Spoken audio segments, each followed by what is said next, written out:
एक बात बताऊं, आपके साथ भी यही होता है ना। एक लीड कोड का प्रॉब्लम एक एक घंटे तक लेकर बैठते हो और फिर भी वो आपसे सॉल्व नहीं होता है। अक्सर स्टूडेंट्स जब लीड कोड पर न्यूली प्रॉब्लम सॉल्व करने आते हैं ना, तो ऑलमोस्ट सभी के सभी स्टूडेंट्स ये प्रॉब्लम फेस करते हैं। और इस समय दिमाग में तो सिर्फ एक ही थॉट आता है कि कोडिंग में मैं तो बहुत वीक हूँ। बट एक सच बताऊँ आपको कि आप कोडिंग में वीक नहीं हो, बस आपको लॉजिक बिल्ड करने का सही तरीका पता नहीं है। अब देखो, सिंटैक्स तो कोई भी इंसान लिख लेता है, बट असली प्रॉब्लम यह है कि जो भी लीड कोड का प्रॉब्लम है उसको टोटली ब्रेक डाउन करना, उसके लॉजिक में, पैटर्न में और आपके थॉट्स को कोड में कन्वर्ट करने में। अब जो भी मैं बोल रहा हूँ आपको बस ऐसे ही हवा में नहीं बोल रहा हूँ, क्योंकि over the period of time मैंने भी 550 प्लस से भी ज़्यादा प्रॉब्लम सॉल्व किए हुए हैं लीड कोड पर। और जब मैंने स्टार्ट किया था ना, मैंने भी बहुत सारी गलतियां की थी, जिसके कारण मुझे बहुत टाइम लगा उन गलतियों को सुधारने के लिए। तो मैं आज आपको 5 ऐसे मिस्टेक्स बताऊंगा जो आपको लीड कोड पर क्वेश्चन सॉल्व करते समय बिल्कुल भी नहीं करना है, अदरवाइज आपका प्रॉब्लम सॉल्विंग स्किल बस एक सर्टेन लेवल तक ही इंप्रूव हो जाएगा। ऑल्सो इस वीडियो को एंड तक जरूर देखना, क्योंकि इन बिटवीन मैं आपको ऐसे टिप्स देने वाला हूं जो आपको इंटरव्यू में बहुत काम आएंगे। So without any further delay, let's start the video.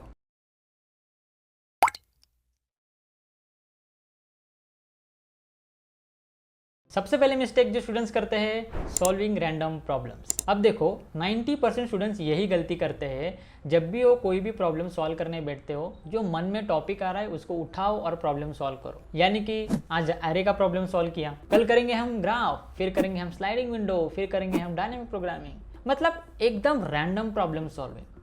अब देखो, जब भी आप रैंडम प्रॉब्लम सॉल्व कर रहे होते हैं ना, तब होता क्या है, जब भी आपके पास कोई भी न्यू प्रॉब्लम आता है तब आपको उसका पैटर्न आइडेंटिफाई करने में बहुत बड़ी दिक्कत आती है। और आपको तो पता ही है, लीड कोड का असली गेम तो यही है, पैटर्न आइडेंटिफिकेशन। मान लो आज आपने ग्राफ का एक प्रॉब्लम सॉल्व कर लिया, अब होता क्या है, आप तुरंत ही शिफ्ट हो जाते हो डायनामिक प्रोग्रामिंग पर।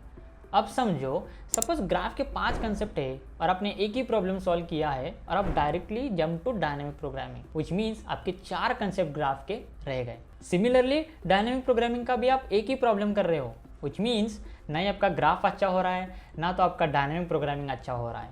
और यही तो एक एंडलेस साइकिल है जिसमें बहुत सारे स्टूडेंट्स फंस जाते हैं। और मैंने अक्सर बहुत सारे स्टूडेंट्स को देखा है कि जब भी किसी भी टॉपिक का प्रॉब्लम सॉल्व करने बैठते हैं ना, वो अगर उनसे वो प्रॉब्लम नहीं हो रहा है तो इमीडिएटली नेक्स्ट टॉपिक पर जंप करते हैं और ऐसे ही टॉपिक बाय टॉपिक जंप करते रहते हैं। और एंड में क्या बोलते हैं कि डेटा स्ट्रक्चर तो मेरी बस की बात नहीं है। ऐसा तो बिल्कुल नहीं है, राइट। अब देखो, अगर आपको डेटा स्ट्रक्चर में बहुत अच्छी तरीके से कमांड पकड़नी है ना, तो एक स्ट्रक्चर्ड अप्रोच फॉलो करना बहुत इंपॉर्टेंट है। अब सवाल आता है कि हर टॉपिक के कितने क्वेश्चन सॉल्व करने चाहिए, मुझे जो भी टॉपिक्स है वो किस ऑर्डर में सॉल्व करने चाहिए। तो सबसे पहले हम ये डिस्कस करते हैं कि एक टॉपिक के कितने क्वेश्चन सॉल्व करने चाहिए। So the first answer is, जिस भी टॉपिक के क्वेश्चन आप सॉल्व कर रहे हो ना, मेक श्योर 20 to 25 प्रॉब्लम्स आप उठा रहे हो, जिनमें से 5 ईजी, 15 मीडियम और 5 हार्ड हो। ये 25 क्वेश्चन सॉल्व करते हो ना, तो होता क्या है कि उस टॉपिक के आपके सारे पैटर्न्स कवर होते हैं। और जब भी आपके पास कोई भी एक न्यू प्रॉब्लम आता है तो आप इमीडिएटली रिलेट कर पाते हो। सो अब सेकेंड क्वेश्चन आता है कि किस ऑर्डर में हमें टॉपिक करना चाहिए। तो मैं आपको एक प्रॉपर ऑर्डर देता हूँ, कोशिश करो कि उसी ऑर्डर में उन टॉपिक को पढ़ सको। सबसे पहले आता है एरे, बिकॉज वो तो बेसिक डेटा स्ट्रक्चर है, हम उसी से शुरुआत करते हैं। फिर आता है स्ट्रिंग। अब देखो, मोस्ट ऑफ द स्टूडेंट्स को स्ट्रिंग थोड़ा कॉम्प्लिकेटेड लगता है, अगर हो तो ज़्यादा टाइम दे देना। फिर हैशिंग।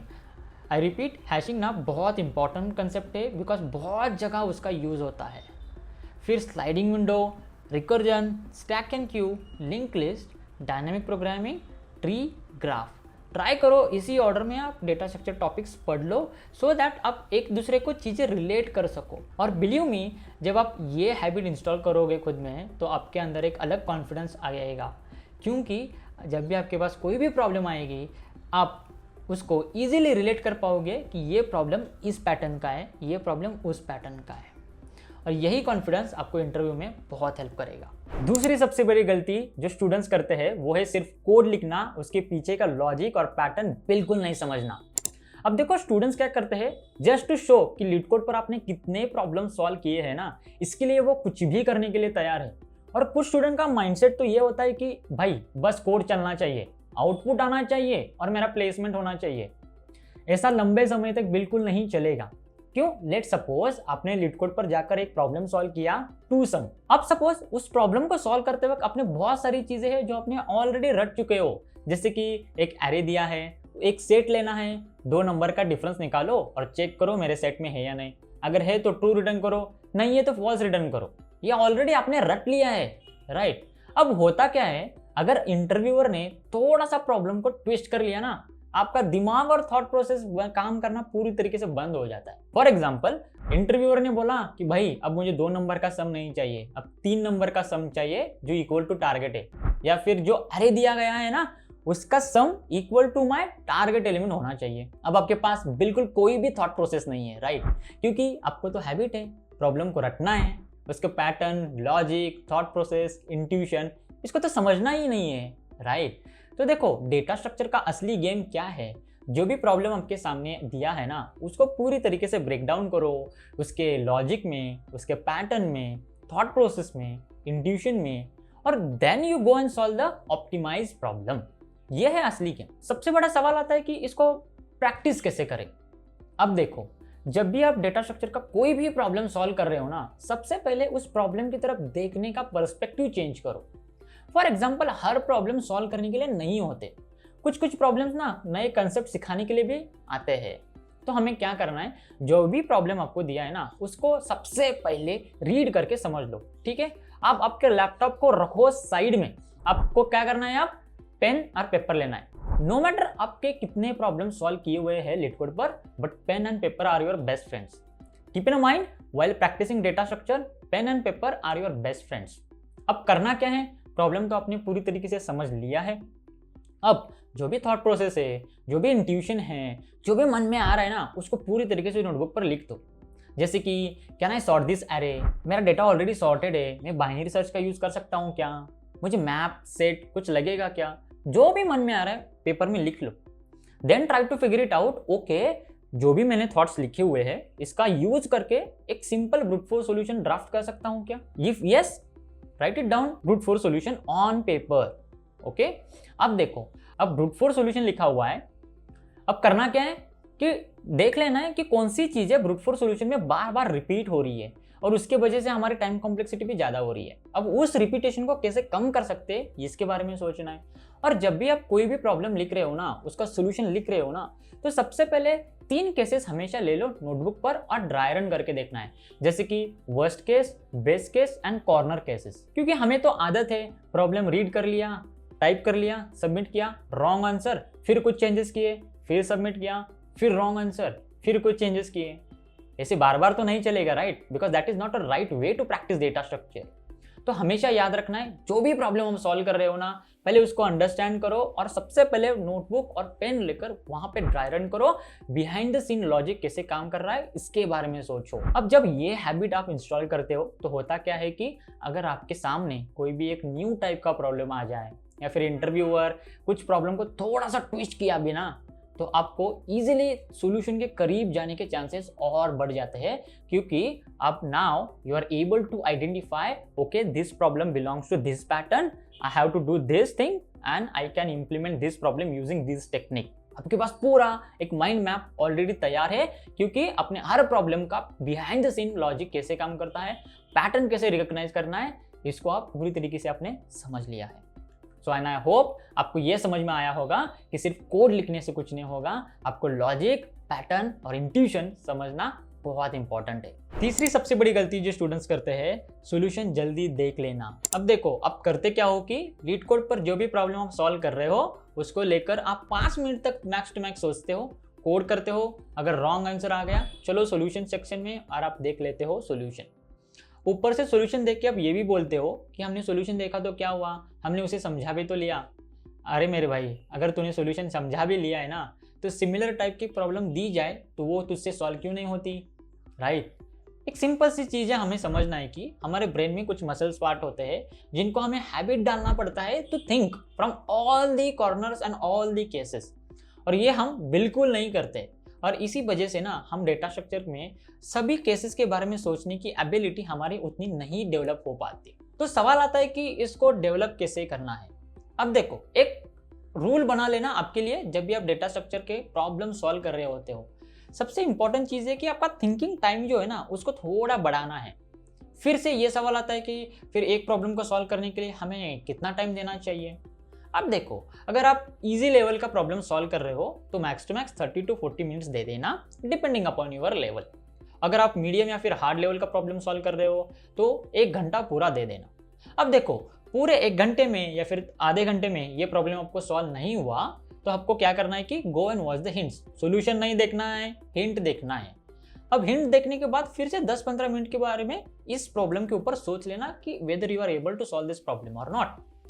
अगर हिंट देखने के बाद भी आपको ये सॉल्व नहीं हो रहा है तो इस प्रॉब्लम को छोड़ दो, just take a break and come after some time. अब आपको क्या करना है, अब जाके सॉल्यूशन देखो। अब सॉल्यूशन देखना इसका मतलब ये नहीं कि तुरंत उस कोड को उठाओ और कॉपी पेस्ट कर लो, नहीं, ऐसे नहीं करना है भाई। तो करना क्या है कि जो सॉल्यूशन दिया है उसको समझो कि लॉजिक क्या है, यही पैटर्न क्यों यूज किया है, ये क्यों नहीं किया, वो क्यों नहीं किया, कुछ अलग तरीके से इसको हम सॉल्व कर सकते हैं क्या। इन सारी चीज़ों को आपको सोचना है और समझना है और फिर से जाके खुद इंप्लीमेंट करो बिना देखे, राइट। अगर इंप्लीमेंट हो पा रहा है तो वेल एंड गुड, अगर नहीं हो रहा है then you can take little bit of hints watching the code of other people. अब देखो, जो भी प्रॉब्लम आप देखकर सॉल्व कर रहे हो ना उसको नोट डाउन करके रखो और 1 हफ्ते बाद फिर से उस प्रॉब्लम को सॉल्व करना है बिना देखे। इससे होता क्या है, जो भी पैटर्न आपको नहीं आते थे और उस पैटर्न के प्रॉब्लम सॉल्व नहीं होते थे, अब वो ऑटोमेटिकली दिमाग में आने लगते हैं क्योंकि आपने उस पैटर्न को अच्छी तरीके से समझा है और बिना देखे भी आपने कुछ दिन बाद उसको फिर से सॉल्व किया है। So make it a rule for your self, 30 minutes for easy problem, 60 minutes for medium and hard problem. Believe me, your thinking ability will grow for sure. Mistake number 4, पुराने पैटर्न्स को भूल जाना। अब मान लो आपने sliding window pattern पर एक problem solve किया है।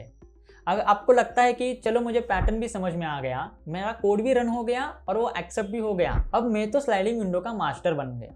लेकिन अगर आपको 1 हफ्ते बाद या फिर 1 महीने बाद उसी पैटर्न का एक नया प्रॉब्लम दिया जाए तो आपका दिमाग हो जाता है पूरी तरीके से ब्लैंक। क्यों? क्योंकि आपने उस पैटर्न को कभी रिवाइज ही नहीं किया है और आपको क्या लगता है कि अगर मैंने कोई भी कोड कर लिया ना तो वो मुझे ज़िंदगी भर याद रहेगा। नहीं भाई, देखो एक रियलिटी चेक देता हूँ कि डेटा स्ट्रक्चर सब्जेक्ट जो है वो कोई कोर सब्जेक्ट नहीं है कि 1 हफ्ते में मैं उसको पूरी तरीके से रात भर बैठकर मास्टर कर लूँ। No, it is a problem solving subject. इसको बहुत टाइम लगता है, कुछ लोगों को 6 महीने, कुछ लोगों को 9 महीने या फिर 10 महीने, depending upon ability of solving problem. अब देखो इसको करना क्या है, पुराने पैटर्न्स को भी याद कैसे रख सके long term point of view से। अब एक शेड्यूल बनाओ कि लेट्स सपोज आज आप एक पैटर्न सीख रहे हो, let's take an example of sliding window. इस पैटर्न का एक प्रॉब्लम सॉल्व करो और 1 हफ्ते बाद उसी पैटर्न के ऊपर एक नया प्रॉब्लम सॉल्व करो और फिर 2 हफ्ते बाद उस पैटर्न को फिर से रिवाइज करके एक न्यू प्रॉब्लम सॉल्व करो। और जो मेरी टेक्निक थी, जो मैंने इंप्लीमेंट किया था, मैं क्या करता था, मेरे पास एक एक्सेल सीट है जहाँ पे मैं 3 चीज़ें लिखता था, name of the problem, pattern और मेरा अप्रोच क्या था, जो मैं खुद के वर्ड्स में लिखता हूँ। और जब आप एक्सेल सीट में सारी चीज़ें लिखते हो ना कि प्रॉब्लम नेम, पैटर्न कौन सा था, अप्रोच क्या यूज़ की थी मैंने उसको सॉल्व करने के लिए, तब आपके पास एक ही जगह पर सारे पैटर्न्स के प्रॉब्लम सामने आ जाते हैं और बस वो एक्सेल सीट देखकर आपको इजीली सब पैटर्न्स रिवाइज होते हैं। और ये इंटरव्यू के टाइम बहुत काम आते हैं क्योंकि इंटरव्यू के 5-6 घंटे पहले ना तो लीड कोड के 500 प्रॉब्लम्स काम आएंगे या फिर ना तो यूट्यूब के 100 problems, right. So this is the best practice. एक काम करना कि जो भी पैटर्न आप सीख रहे हो, पढ़ रहे हो या फिर जिस पैटर्न के ऊपर क्वेश्चन आप सॉल्व कर रहे हो ना, उस पैटर्न को हर 1 हफ्ते के बाद, हर 2 हफ्ते के बाद उसको रिवाइज करो और उसी पैटर्न के ऊपर एक और 2 न्यू प्रॉब्लम सॉल्व करो। बिलीव मी, आपको वो पैटर्न बहुत लंबे समय तक याद रहेगा। मिस्टेक नंबर 5 और सबसे dangerous mistakes, comparing yourself with other people. अरे यार, राहुल ने तो 500 प्रॉब्लम सॉल्व किए हैं और मैंने तो सिर्फ 80 प्रॉब्लम सॉल्व किया है। अरे अनिकेत का कोड कितना परफेक्ट है यार, मेरे हर सबमिट पर मुझे एरर आता है। शायद डेटा स्ट्रक्चर के लिए मैं कभी बना ही नहीं हूँ, मैं उसमें बहुत वीक हूँ। ऐसा नहीं है बिल्कुल मेरे भाई। देखो, जब आप कॉन्स्टेंटली अपने आप को दूसरे से कंपेयर करोगे ना तो आपके लर्निंग पर और प्रोग्रेस पर फोकस कभी नहीं चले जाएगा और इससे होता क्या है, आपका कॉन्फिडेंस गिर जाता है, आपका मोटिवेशन कम होता है और साथ ही साथ टेंशन और बढ़ जाती है और एंड में रिजल्ट क्या आता है कि कंसिस्टेंसी पूरी की तरह गिर जाती है। अब देखो, डेटा स्ट्रक्चर ना एक कोई कोर सब्जेक्ट नहीं है कि एक रात भर या फिर 10 दिन में 15 दिन में पूरी की पूरी प्रॉब्लम सॉल्व किए, नहीं। This is pure problem solving subject और हर एक की प्रॉब्लम सॉल्विंग एबिलिटी ना अलग होती है। किसी को 6 महीने की ज़रूरत पड़ती है, किसी को 8 महीने की ज़रूरत पड़ती है, किसी को 12 महीने की ज़रूरत पड़ती है। एंड जितना टाइम की ज़रूरत है ना उतना टाइम दे दो उस सब्जेक्ट को, क्योंकि problem solving skill over a period of time अच्छी हो जाती है। तब आपको क्या करना है कि किसी के साथ कंपेयर नहीं करना है, खुद के साथ ही कंपेयर करना है। इंस्टेड ऑफ सेइंग कि राहुल ने 200 प्रॉब्लम सॉल्व किया है, से कि कल मैंने 2 प्रॉब्लम सॉल्व किए थे, आज मैंने 5 प्रॉब्लम सॉल्व किए हैं। इंस्टेड ऑफ सेइंग कि अरे अंकित का कोड कितना परफेक्ट है, से कल मुझे बस 2 ही पैटर्न पता थे, आज मैंने 5 नए पैटर्न सीख लिया है। सेलिब्रेट द स्मॉल विंस, क्योंकि आगे जाके ये छोटी छोटी चीजें ना बहुत बड़ी हो जाती है और आपको भी ये पता नहीं चलेगा कि आपकी प्रॉब्लम सॉल्विंग स्किल्स इतनी कब डेवलप हो गई। And let me tell you that coding journey is a personal journey. हर एक की जर्नी अलग है, राइट? क्योंकि हर एक का टाइम, एबिलिटी, थिंकिंग प्रोसेस अलग है। We are not same, right? So what you need to do is whatever it comes, take it and learn from it. Every mistake is an opportunity to learn something. उसको identify करो, fix करो और आगे बढ़ो, क्योंकि हर problem solve करने के लिए नहीं होता, कुछ प्रॉब्लम्स आपको सिखाने के लिए भी आ जाते हैं। और बिलीव मी, आगे जाके इंटरव्यू में आपको बहुत सारी चीज़ें काम आ जाएंगे अगर आप इन 5 मिस्टेक में से कोई भी मिस्टेक्स रिपीट नहीं करोगे तो। मुझे कमेंट बॉक्स में ज़रूर बताना कि आप कौन सी मिस्टेक्स बार बार करते हो डेटा स्ट्रक्चर सीखते समय। This is Pramod Bhosle.